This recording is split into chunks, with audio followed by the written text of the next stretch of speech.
Hello friends, welcome back to my channel. இன்றைக்கி நம்ம எந்த கோயில் விசிட் பண்ணணும்னு பார்த்தீங்கன்னா திருத்தணி முருகன் கோயில் தான். என்ன இன்றைக்கி ஸ்பெஷல்னு பார்த்தா தைப்பூசம். அப்பா வந்து மாலை போட்டுட்டு இருந்தார். 48 நாள் விரதம் முடிஞ்சிடுச்சு. சரி கோயிலுக்கு கூட்டின்னு போனாருன்னு போய் பார்த்தா க்ரௌடு பாருங்கள் ஃப்ரெண்ட்ஸ், எவ்வளோ இருக்கும். நான் எக்ஸ்பெக்டே பண்ணல எவ்வளோ க்ரௌடு வரும்ன்ட்டு. சரி சாமி பார்க்க முடியுமா பார்க்க முடியாதான்னு நினச்சிட்டு இருந்தேன். சரி எப்படியோ ஒன்று அவர் மேலே பாரத்தை போட்டு போகலான்னு சொல்லிட்டு க்யூ லைனில் போய் நின்றோம்.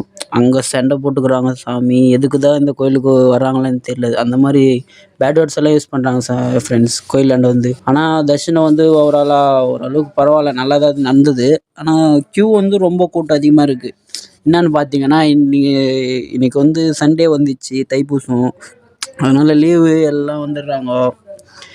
ஓவராலாக எப்படியோ தரிசனம் முடிச்சிட்டோம். ஃப்ரீ பஸ் எல்லாம் நல்லா ப்ரொவைட் பண்ணியிருக்காங்க. காலேஜ் பஸ்ஸுங்க, பாரதி பஸ் 2, அந்த கவர்மெண்ட் பஸ் எல்லாம் விட்ருக்காங்க. ஃப்ரீ பஸ் வந்து ஓகே, 5 நிமிஷத்துக்கு ஒன்று வந்துகிட்டே இருக்குது. அதனால் விட்டு இறங்கிட்டோம். கீழே வந்து அந்த வெயிலுக்கு ரொம்ப ரிஸ்க் ஆயிடுச்சு ஃப்ரெண்ட்ஸ். ஏன்னு பார்த்தா ரொம்ப டிராஃபிக் ஆயிடுச்சு.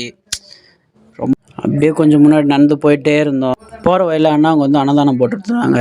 அப்படியே போயிட்டு க்யூ லைனில் நின்றுக்கின்னு நான் ஒரு பிளேட் அப்போ ஒரு பிளேட் வாங்கி சாப்பிட்டோம் ஃப்ரெண்ட்ஸ். எந்த ஒரு சின்ன ரெக்வஸ்ட் ஃப்ரெண்ட்ஸ், வீடியோவை பிடிச்சிருந்தா லைக் பண்ணி சப்ஸ்கிரைப் பண்ணிக்கோங்க ஃப்ரெண்ட்ஸ். தேங்க்யூ ஃபார் வாட்சிங்.